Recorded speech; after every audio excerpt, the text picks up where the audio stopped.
Êxodo capítulo 3, verso de número 11.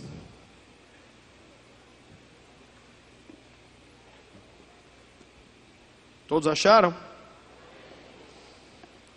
Êxodo capítulo 3, verso 11 diz assim: Moisés, porém, respondeu a Deus: Quem sou eu para apresentar-me ao faraó e tirar os israelitas do Egito?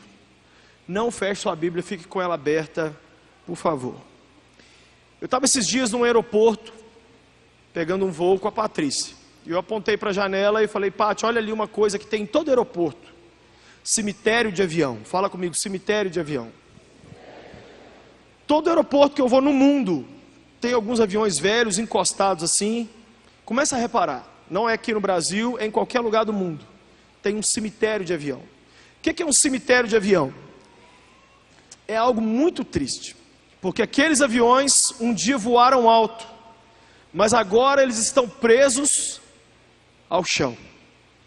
Eles eram alguma coisa que produzia alegria e vida, e hoje viraram sucata. O que é a diferença entre um avião parado e um avião voando? Fala comigo, seu chamado. Só quem está acordado fala, seu chamado. Tem alguma coisa que faz mais raiva na terra do que uma caneta que você pega, na hora que você vai pôr para escrever, ela não escreve. Aí as mulheres ainda tem um uso para ela, que é enrolar o cabelo assim. Nós homens não tem nem o que fazer. Tem uma coisa que faz mais raiva que um botijão de gás. Gente, botijão de gás só acaba o gás meio-dia. É uma lei mundial. Quem já viu essa lei? Só meio-dia, nunca é 9 da manhã, nunca é 9 da noite. Meio-dia. Tem alguma coisa que faz mais raiva? Você entra no banheiro para tomar um banho, acende a luz, não tem luz. Ou liga o chuveiro. O que é isso, gente? É o chamado. Você nasceu para fazer alguma coisa. Tem alguma coisa que justifica a sua existência. E se você parar de fazer isso, não justifica estar vivo mais. O que justifica a gente estar aqui hoje? Para que nós nascemos? Eu falo muito de chamado. Porque no dia que tudo na sua vida ficar ruim, segure-se no seu chamado. O seu chamado é aquilo que vai determinar aonde você vai chegar, quem você será e quem você vai levar os outros a ser. O chamado é algo que vem do próprio Deus. Diga, Deus me chamou. Algumas pessoas até tentam se chamar, mas não é assim. Geralmente quem foge do chamado vai para o lugar errado. Eu sou mais um cachorrinho, aquele chihuahua na terra, do que um tubarão na terra. Tubarão não é na terra, ele vai ser alguém que vai cumprir o seu chamado na água. O que adianta um passarinho pastando? Ele tem que voar. O chamado dele é voar. Eu e você precisamos entender que nós nascemos com um propósito. E cumprir esse propósito é tudo. E tudo que o diabo vai fazer contra nós tem um objetivo só, preste atenção. Às vezes a gente acha que a gente é demais, né? O diabo está tentando me destruir. Gente, Satanás levantou, né? A famosa frase. Não, o diabo, gente, não tem nada disso. O diabo, ele faz tudo o que faz com o objetivo de ter um resultado, é fazer você parar. Fala assim, alguém quer me parar. Você não pode parar. Eu não posso parar, porque o avião que para, vira sucata. É interessante, um carro zero, se você deixar ele na garagem 1 ano, arria a bateria. Ele fica bom sendo usado. Esse microfone aqui, se eu parar de utilizar, ele estraga mais rápido do que se eu deixar ele guardado. Tudo na vida é assim. Pega o seu braço e fala, esse braço é maravilhoso, vou guardar. Olha daqui 1 ano que mochiba que é. Não olha para essa mochiba que está do seu lado agora. Mas eu estou falando sobre atrofia, sobre virar uma sucata, sobre parar, sobre alguma coisa que vem sobre você e te para. É quando o diabo vem para você e diz assim, se tu és o filho de Deus, cadê as suas bênçãos? Se você é o filho de Deus, cadê você pregando tudo que você está pregando e não está acontecendo na sua vida? Se você é o filho de Deus, gente, o diabo não quer, ele quer é fazer a gente parar. Porque se ele conseguir fazer a gente parar, É interessante isso, gente. Você entra no hospital com doença, você contamina, você não contamina com a sua saúde, mas a pessoa doente contamina outras. Não adianta chegar cheio de saúde no hospital, abraçando todo mundo e falar, recebe a minha saúde. Mas doença passa, saúde não passa. Pessoas doentes e que o diabo conseguiu parar, essas pessoas sempre vão machucar outras. E sempre vão neutralizar o que Cristo fez na vida dela. Mas gente curada no reino espiritual consegue contagiar também. Quem vai ser alguém que vai contagiar aqui? Para Deus. Houve um homem na Bíblia que Deus chamou. Deus chamou esse homem para uma tarefa dificílima. Moisés, vai lá no Egito, tira o meu povo e traz. Imagina isso, a vida de Moisés é dividida em 3 fases de 40 anos. Primeiro 40 anos, playboy no Egito.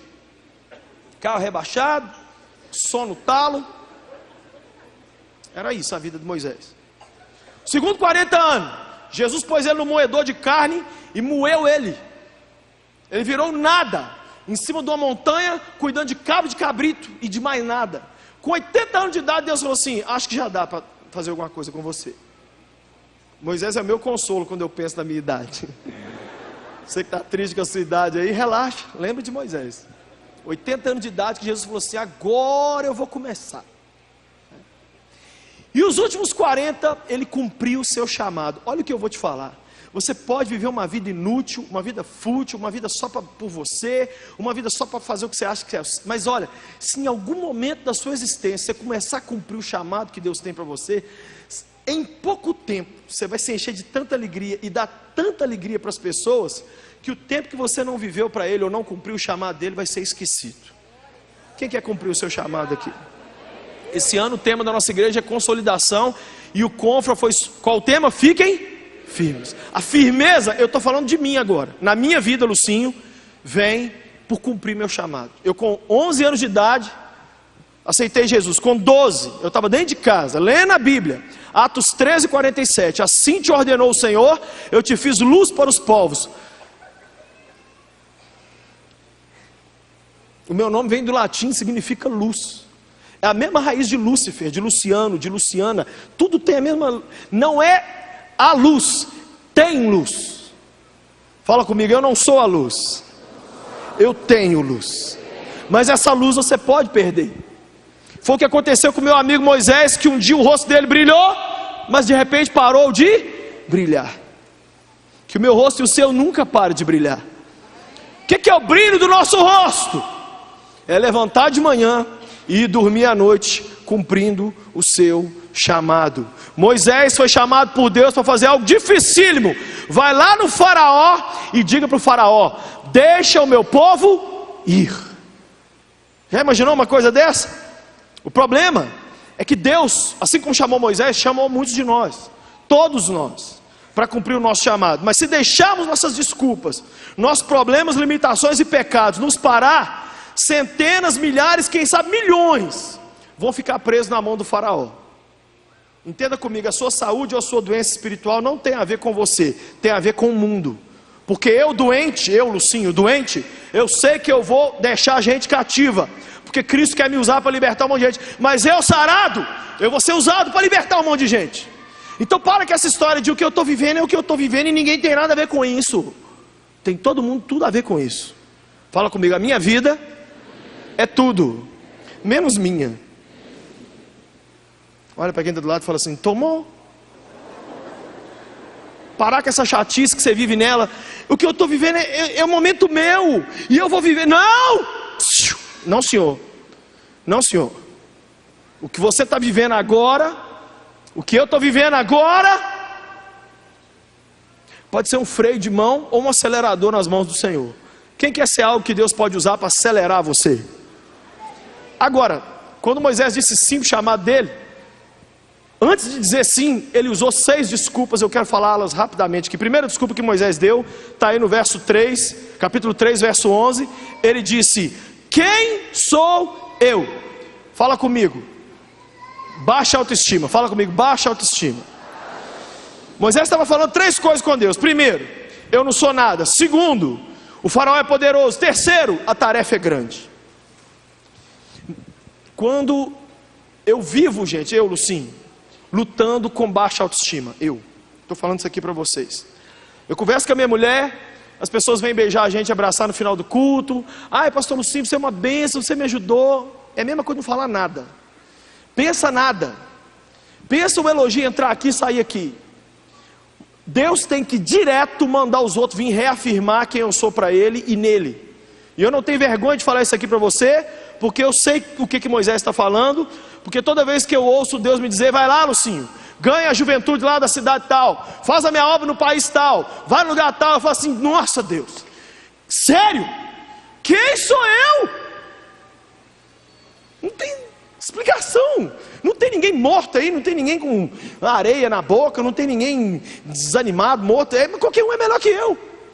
E Deus tem que me lembrar e falar assim, para com isso. Eu já contei aqui que eu estou usando aqui 2 pulseirinhas no braço, e as 2 dizem em inglês assim, I am a Jesus freak. E eu estava usando virado para as pessoas, de forma que quando eu abaixasse, quem olhasse lia. E há um tempo atrás Deus falou comigo, muda, coloca virado para você. Eu falei, por que, Senhor? Ele falou assim, porque mais importante do que você dizer para os outros quem você acha que é, eu quero que você seja lembrado todos os dias quem eu estou te fazendo ser. Quem é você? Primeira coisa que nós temos que entender, se Deus está nos chamando, eu falo com ele orando assim, Deus, depois os outros falam que eu que sou doido. Louco é o Senhor de acreditar em nós. O nosso Deus acredita em nós, você acredita nisso? Ele chamou um cara igual Moisés, no meio de cabra, todo fedido. Falou, Moisés, vai lá libertar meu povo. Moisés de cara mandou, quem sou eu? Você precisa deixar essa desculpa de lado hoje. Segunda desculpa, está no verso 13, leia o verso 13. Moisés perguntou, quando eu chegar diante dos israelitas e disser, o Deus dos seus antepassados me enviou a vocês, e eles me perguntarem, qual é o nome dele? O que eu vou dizer? Moisés, a segunda desculpa de Moisés é, quem é o Senhor para me mandar realizar essa grande tarefa? Então, primeiro é uma interrogação sobre a sua identidade. Segundo é uma interrogação sobre a identidade de Deus. Quem é Deus para poder me mandar fazer isso que Ele está me mandando fazer? Essa semana eu estou ajudando um jovem que foi convidado pelo nosso querido pastor Márcio para pastorear uma das nossas lagoinhas. E ele está dizendo, nossa, quem sou eu? Quem sou eu? Como é que eu vou fazer? Quem sou eu? Aí eu falei assim, ok, mas e quem é o que te chamou? Quem nos chamou, gente? Quem nos chamou? Moisés estava dizendo, o que eu vou dizer para as pessoas? Que carteira eu vou apresentar? Olha, o Exu Caveira me enviou. Aparecida me enviou. Padre Cícero me enviou. Márcio Valadão me enviou. Quem me enviou e quem te enviou? Quem? Quem? Eu estou falando aqui as coisas mais bobas e simples. Ninguém aqui vai falar assim, que profunda revelação do céu que você está trazendo para a gente hoje. Meu objetivo é não fazer revelação nenhuma grande aqui, mas é te fazer pensar no óbvio. Porque muitas vezes o que vai sarar a nossa vida é o óbvio, é aquilo que a gente já esqueceu. Essa foi a segunda desculpa de Moisés. Quem eu vou falar que é esse Deus que está me apresentando? Eu me lembro que um dia eu estava na rua aqui, Tupisco, Amazonas, e um rapaz conversando comigo, e eu falando de Jesus para ele, ele falou, quem é esse Deus seu? Eu falei, o Deus da Bíblia. Ele falou, papel aceita tudo, prova disso é o papel higiênico. Eu fechei a Bíblia, olhei para ele e falei assim, então eu vou te mostrar quem é o meu Deus fora da Bíblia. Eu estava com um outro amigo, falei assim, nós vamos orar por você, e você vai orar por nós. Você vai invocar o seu Deus ou eu vou invocar o meu? Quem ficar de pé no final serve o Deus verdadeiro. Aí o meu amigo fez assim. Era o Claudinho, falei, Claudinho, tem a honra de orar. Sério? Claudinho foi, Senhor Jesus, só falou Senhor Jesus, o cara pufo no chão, igual a cobra, foi perto de uma banca de jornal, o cara da banca veio com um copo d'água, ele está nervoso? Não está nervoso. Aí expulsamos o demônio dele, ele sentou lá, e o cara no início do papo falou que ele acreditava em ETs, que o mundo estava sendo colonizado por extraterrestres e tudo, e ele estava invocando, ele invocou o poder deles e nós o poder de Jesus. Aí ele sentou lá, suado assim, aí acalmou, e aí, o que é isso que está acontecendo? Eu falei, não sei, os ETs estavam bravos aí, amigo. Mas o poder de Jesus, ele saiu dali sabendo quem era o nosso Deus, eu não sei quem é o dele. Foi isso que Elias falou lá. Se Baal é Deus, adora Baal. Se Deus é Deus, para com essa pomba-girice, poxa. Quem é Deus? Sabe quem é o grande Deus desse mundo hoje? Dinheiro. As pessoas mudam tudo por dinheiro. Muda de nome, muda de mulher, muda de país, muda de sexo, muda de fé, muda de tudo. Gente, eu só vejo, as pessoas fazem loucura por dinheiro. O dinheiro é o grande ídolo. Quem te enviou? O dinheiro. É o dinheiro que nos enviou, gente? É? A obra de Deus é feita só à base de dinheiro. Quem nos enviou foi o Senhor. Se hoje você decidir não dar seu dízimo mais, sua oferta, vai continuar. A obra de Deus vai continuar. Quem está entendendo o que eu estou dizendo? Temos a honra de participar. Mas se a gente não quiser, Ele levanta a gente melhor. Terceira desculpa que Moisés deu, está no capítulo 4, verso 1. Moisés respondeu: e se eles não acreditarem em mim, nem quiserem me ouvir, e disserem, o Senhor não lhe apareceu.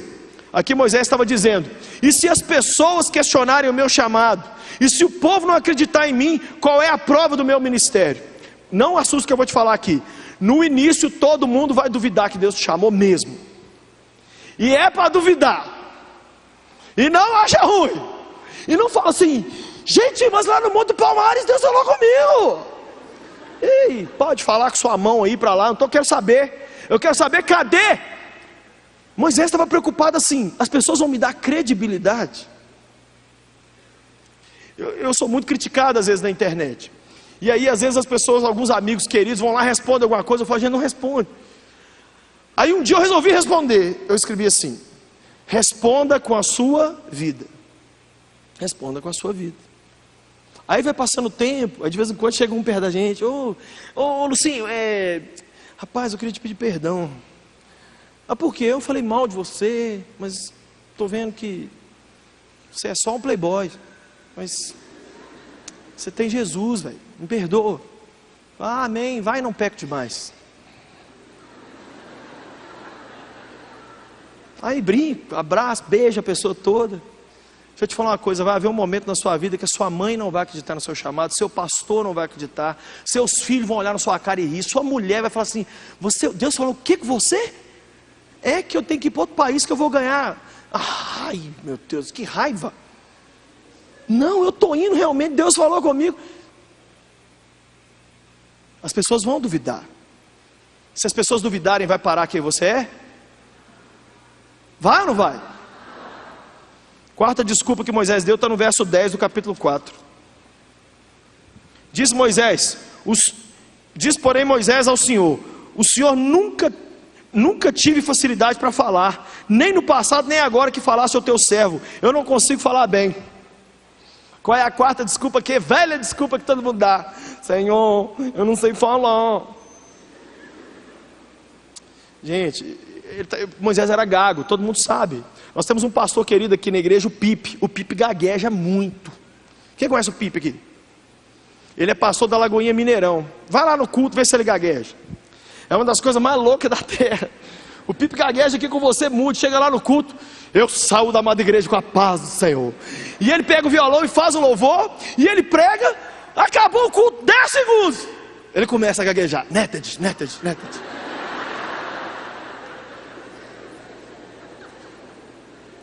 Sabe o que Deus deixa isso acontecer com o Pipe?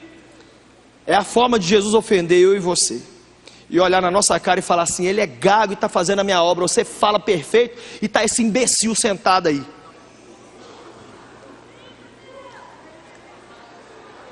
Senhor, eu não sei falar. Reganha essa boca que eu vou pôr as palavras.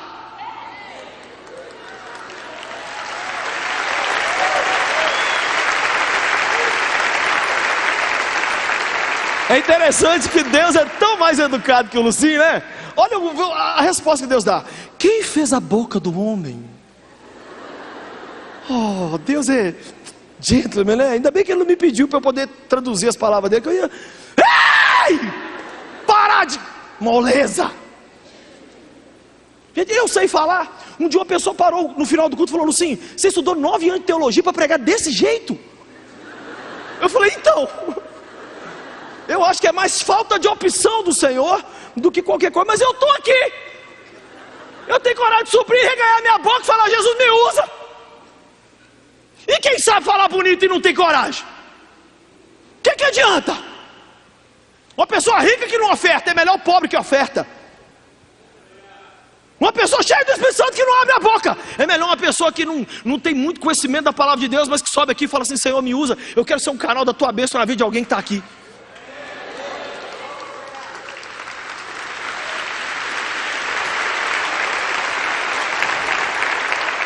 Não usa essa desculpa com Deus, eu não sei falar. Eu fui na Espanha ano passado, aí estava lá no púlpito com um irmão lá, o pastor, ia traduzir para mim. A igreja, quase todo mundo espanhol e alguns brasileiros. No púlpito o Espírito Santo falou assim: você vai pregar em espanhol. Eu falei: Jesus, não faço não. Vai, dispensa ele. Eu fiz assim, só um minuto, pastor, fiz assim mesmo.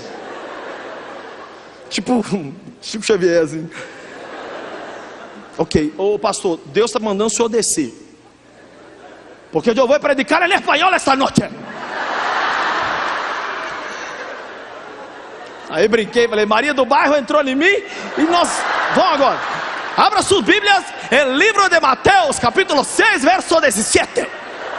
Porque Jesus Cristo estava andando sobre elas. Aí comecei, gente, parecia um episódio de Chaves. E preguei, desembolei, desembestei. Pedi minha filha abençoada, grava um pedacinho para eu ver depois o que eu fiz. Não deu, saiu 5 segundos que não deu nem direito, né, Mimi? Eu sei que no final eu desci, os espanhóis falaram assim: mentira que é a primeira vez que você pregou em espanhol na vida. Você falou com uma graça, você falou de uma forma. Eu falei: moi? Aí meu francês apareceu. Eu? É você. Sabe quem Deus vai usar, gente? A boca mais disponível. Sabe quem o capeta também vai usar? A boca mais próxima também. Você vai ser uma boca que vai... Oh, não, Senhor, eu sou gago. Eu sei o que é isso. Esse mesmo Claudinho que orou comigo lá na rua lá, ele era gago. E eu andei tanto com o Claudinho que eu comecei a ficar gago. Aí um dia eu cheguei em casa, como se fosse agora, eu lembro minha mãe fazendo comida. Eu falei: mãe, eu queria um copo de... Para de andar com o Claudinho!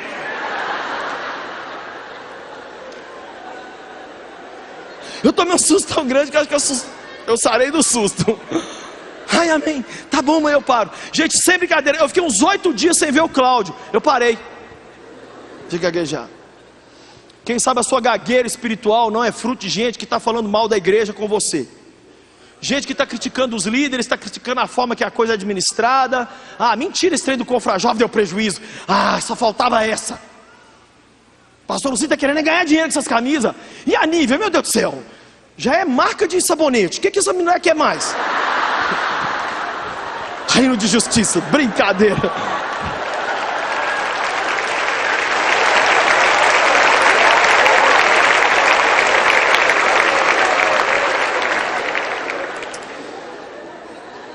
Verso 13. Respondeu-lhe, porém, Moisés: ah, Senhor, peço-te que envie outra pessoa.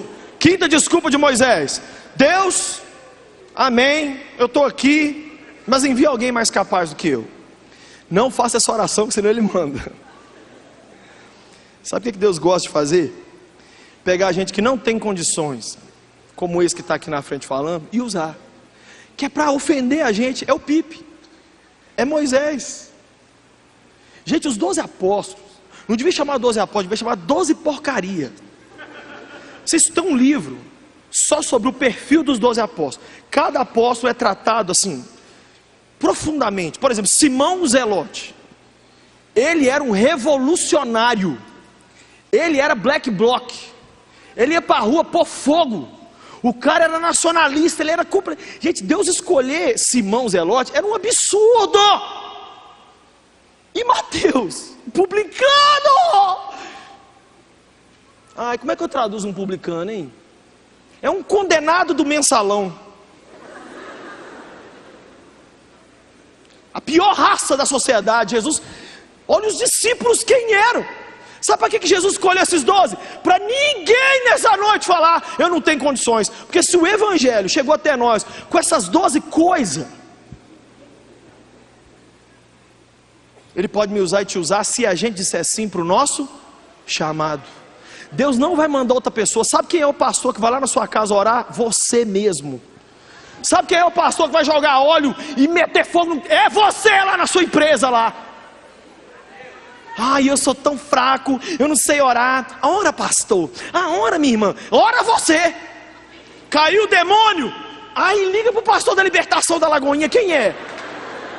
É você. É com você. Quem está entendendo o que eu estou dizendo? Foi chamado para falar para o universitário. Se prepare e fale você. Eu nunca vou me esquecer que uma vez aqui em Belo Horizonte, um pastor simples, gente, simples, faltando um bocado de dente, foi chamado para debater na UFMG, como representante da cadeira dos evangélicos. Isso aqui, um monte de gente sabe dessa história, tem uns 15 anos. E sentou lá um monte de gente de várias religiões e ele lá. E todo mundo zombando do evangelho, e ele lá na dele. E o debatedor, o cara que estava dirigindo o debate, mandava as perguntas, e aí começaram a mandar perguntas para ele zombando. E ele lá sentado, mas um homem de oração. Gente, não fica perto de gente que ora. É muito sério. Porque hoje as pessoas ficam no Wi-Fi o dia inteiro, que é o Deus de todo mundo. Mas gente que ora, e de repente começaram a zombar. E você, pastor, está pegando o dinheiro das ovelhas? Falou assim: olha, eu vivo do dinheiro das ofertas das ovelhas. Mas você, semana passada, Deus começou a usar esse homem em revelação, e ele foi apontando para todo mundo e falando assim: o Senhor está me dizendo que seu casamento está acabando, e você, seu filho, se tornou homossexual essa semana. Você descobriu um nódulo no seio, e Jesus está dizendo que você que fez. Ei, você aí de camisa azul, fez essa pergunta aí. Jesus está me falando que você quer morrer, e você está usando droga. O povo começou a chorar no auditório da UFMG. Um pastor sem instrução, que fala: nós vai, nós foi, nós vem.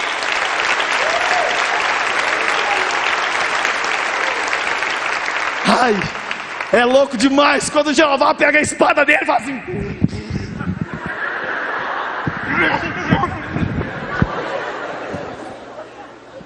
Gente, Deus é paciente, Ele vai levando, mas de vez em quando Ele fala assim: desafasta, sai. Sai agora! Geralmente quando Ele faz isso, Ele usa os seus vasos mais simples. Tem vasos simples aqui? Que bom. Última desculpa. Está aí no verso, perdi o verso, capítulo 6, verso 12. Capítulo 6, verso 12. Moisés, porém, disse na presença do Senhor: se os israelitas não me dão ouvidos, como me ouvirá o faraó? Ainda mais que não tenho facilidade para falar. Moisés insistindo novamente nesse negócio de... Sabe o que ele estava dizendo? Os de casa não acreditam em mim, por que os de fora vão acreditar? Se os israelitas não me dão ouvido, por que o mundo secular vai me ouvir? Deus vai te levantar na sala de aula, no trabalho, na escola, na rua, no ônibus, para poder cumprir o seu chamado. Tem um jovem aqui nessa noite muito especial, é o Felipe. Queria chamar ele aqui à frente. Vem aqui, Felipe, por favor. O Felipe é um jovem que disse sim para o seu chamado. O Felipe chegou essa semana do Nepal. Ele é que nos recebeu ali naquele país. E ele chegou tão há poucos dias que ele ainda está no fuso horário lá do Nepal, que é só 10 horas de diferença daqui. Está ali sua namorada, Mariana, não é isso? Seu pai, faz assim, pai. Pai é uma coisa linda, né? E ele é bonito, né, gente? Mas além de ser bonito, ele é um menino que ele disse sim para o chamado. Imagina isso, uma pessoa, você é de BH. Você nasceu aqui em Belo Horizonte. Nasci. Frequentou a igreja, serviu Jesus aqui. Sim. E um dia o Senhor falou com você: vai para o outro lado do mundo. Você estava estudando, estava trabalhando, estava de casa só assistindo, jogando videogame? Não, eu estava em Vila Velha, no Espírito Santo, há 2 anos na Mais, trabalhando lá. E aí teve o terremoto, e o Mário, o pastor Mário, presidente da Mais, estava no Nepal uma semana depois. E de lá ele me convidou disse que precisava de mim lá por um tempo. Quantos anos você tem? Eu tenho que perguntar. O homem pode perguntar, a mulher não pode. 20. 20 anos, é extremamente idoso.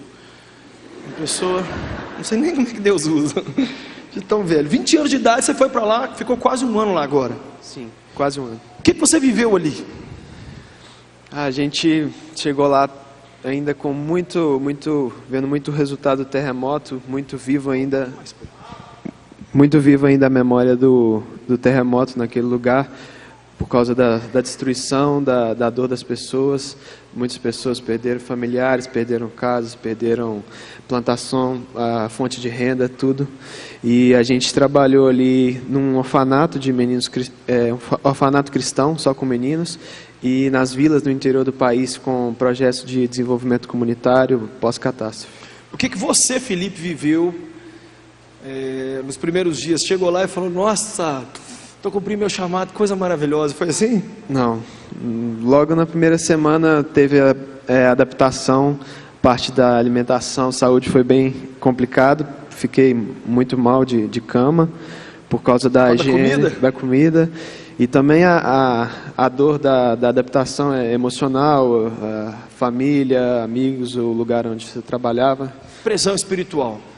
Também no início, a primeira semana foi complicada, muitos dias chorando e foi. É um país que tem milhões de deuses, não é isso? Mais de 33 milhões. Ele estava me contando que ferro é Deus, cachorro é Deus. Tipo, no dia que cachorro é homenageado, todo mundo sai pondo corrente de flor no pescoço dos cachorros. No dia que ferro é Deus, assim, fica todo mundo diante do portão, jogando beijo, porta assim mesmo. Carro. Eu estou exagerando? Não. Vaca, macaco, rato. Olha que país, olha. Eu posso confessar uma coisa para vocês. Eu fui para lá. Nós fomos mês passado uma equipe de quase 30 jovens com a gente. Eu saí daqui indignado com o que está acontecendo no Brasil. Eu voltei e falei, gente, para que vocês estão querendo tirar esse governo? Está tudo maravilhoso aqui, meu pai. Gente, vocês têm que ir comigo lá para ver o que está acontecendo.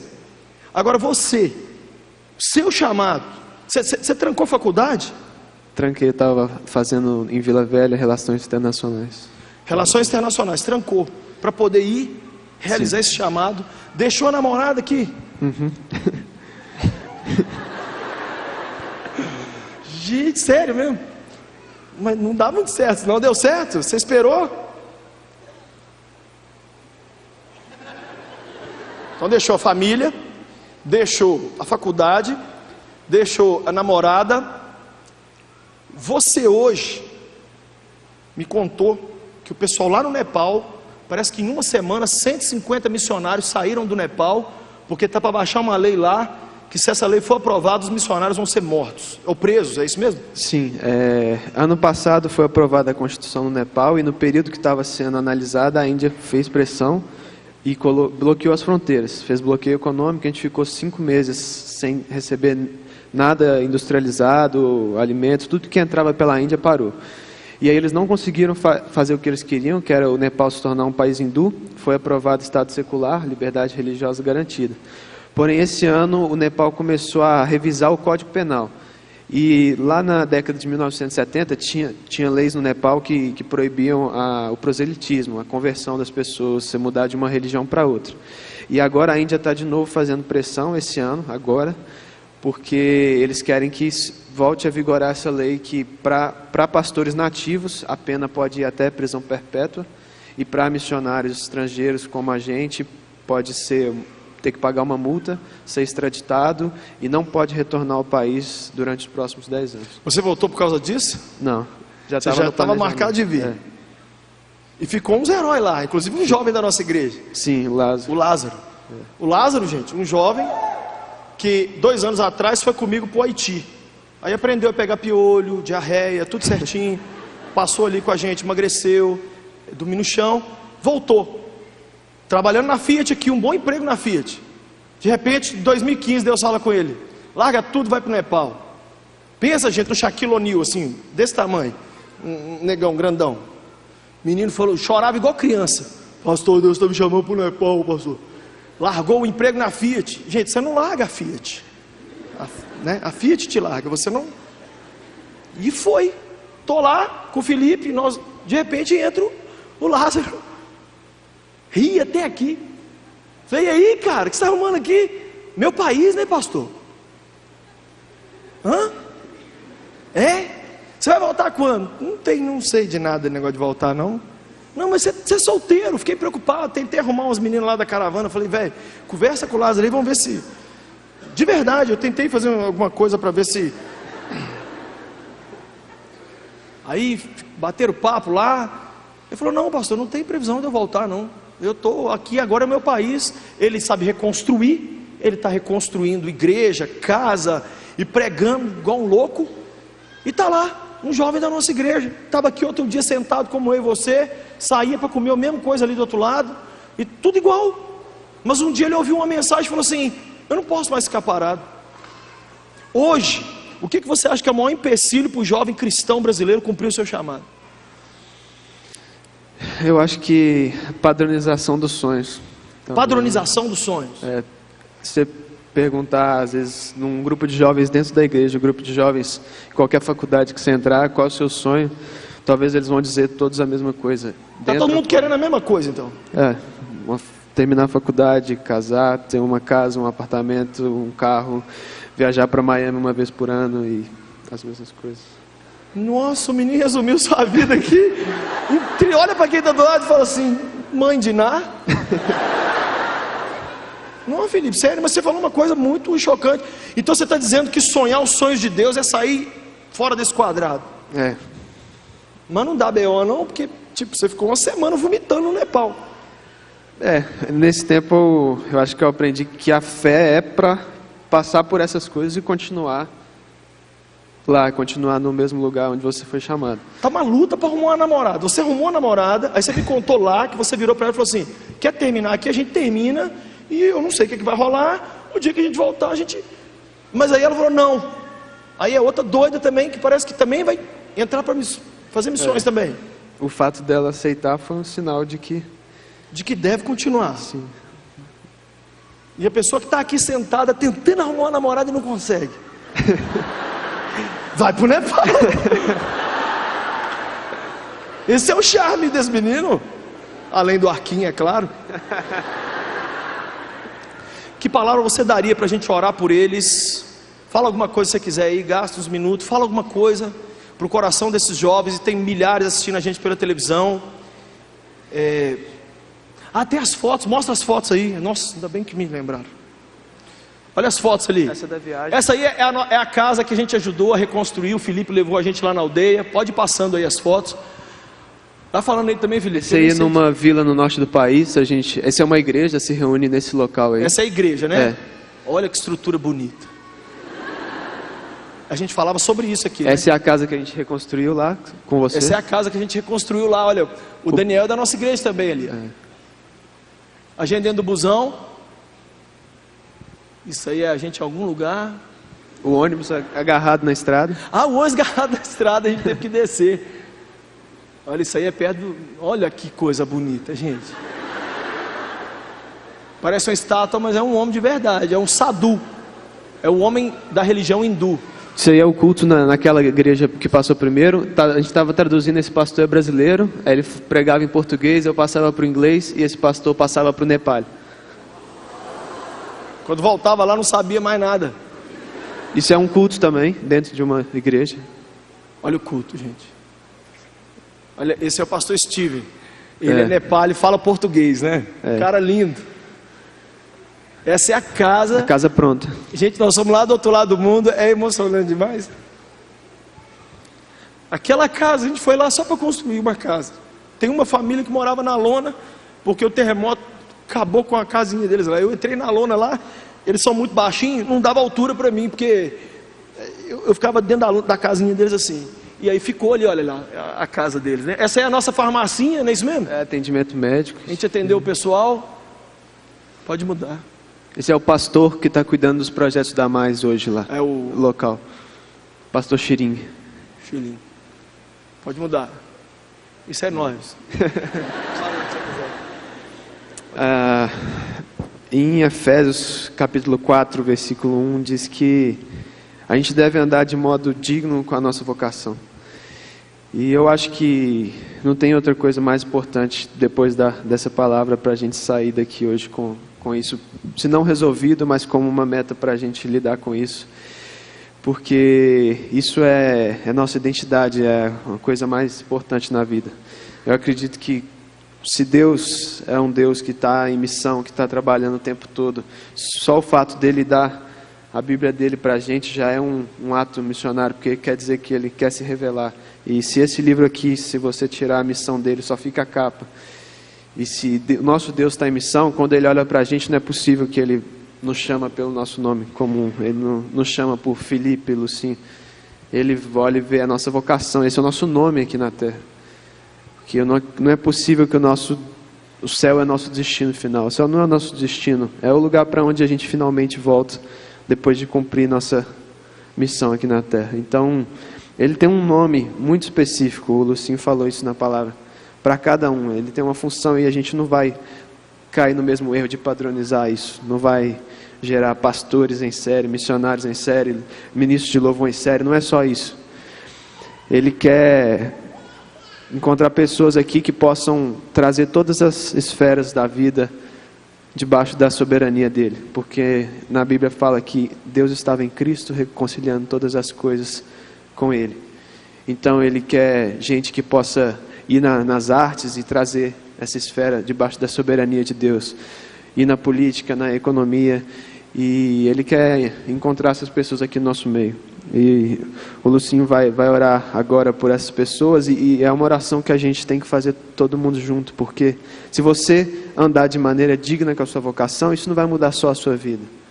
Isso é importante para mim, isso é importante para essa igreja, isso é importante para a sociedade. A gente precisa que você ande de modo digno com a sua vocação, porque isso pode transformar a sociedade, isso vai nos edificar, isso vai fazer com que o corpo ande mais ajustado, isso vai fazer com que o reino de Deus avance.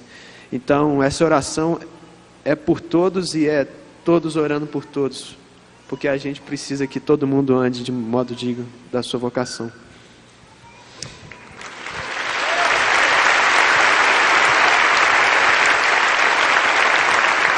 Quando a gente estava saindo do Nepal, lá no aeroporto, aí o Felipe e mais um missionário haitiano que nos recebeu lá, o Remy, eles falaram: gente, a forma que as pessoas honram as outras aqui no Nepal, quando elas fazem alguma coisa bonita, é colocando um lenço ao redor do pescoço delas.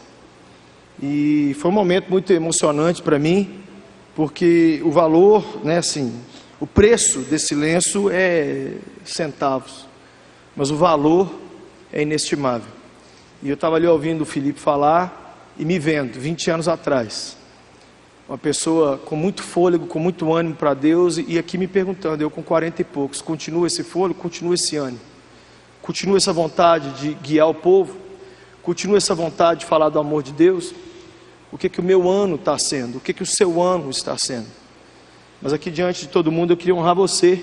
Eu queria colocar isso aqui ao seu redor e dizer para você que você é muito especial, e você é uma inspiração para a gente aqui hoje. Que Deus te abençoe muito, Felipe. Eu vou pedir para você orar, mas a forma de honrar o Felipe também não é só colocando isso aqui ao redor do pescoço dele, não. É você ao final vindo aqui. Eu não vou passar os dados dele aqui, não. Ou melhor, eu vou passar porque tem televisão e eu gosto que os outros. Mas no final, quem está aqui dentro do templo e foi interessado em sustentar esse moço em missões, ele e a futura esposa dele ali, que vai fazer família, chega perto dele aqui e conversa, porque ele tem um cartão para te dar, e não tem uma agência, não tem ninguém assim que fala assim: nós estamos cuidando do Felipe. São loucos mesmo. O sustento de cada mês vem na doideira, está cumprindo o chamado e está pagando um preço por isso. O maior inimigo de missões que eu conheço do chamado é: eu vou viver de quê? Eu vou viver de quê? É essa frase que mexe com as pessoas. E se eu sair eu vou ganhar o quê? Quem vai me sustentar? Esse moço aqui é na doida que ele vive, doideira mesmo. É missionário da Mais, missão de ajuda à igreja sofredora. Está indo agora para Curitiba, para a base da Mais, vai se preparar mais. E quem quiser ficar amigo dele, irmão, fica por enquanto, que Deus vai levar para algum lugar para continuar fazendo a obra que fez. Então, meu convite, eu tenho 2 convites para fazer nessa noite. O primeiro é para você que quer entregar a sua vida para esse Deus. Não existe, cara, olha, você pode fazer o que você quiser. O seu chamado tem que ser vivido, mas primeiro você tem que ser chamado. Nessa noite, se você fizer bastante silêncio, ouça a voz do Salvador te chamando.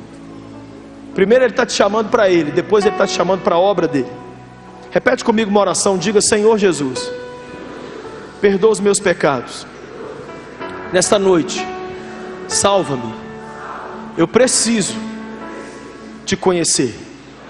Com essa oração, eu entrego a ti minha vida, e eu vou viver para sempre com o Senhor.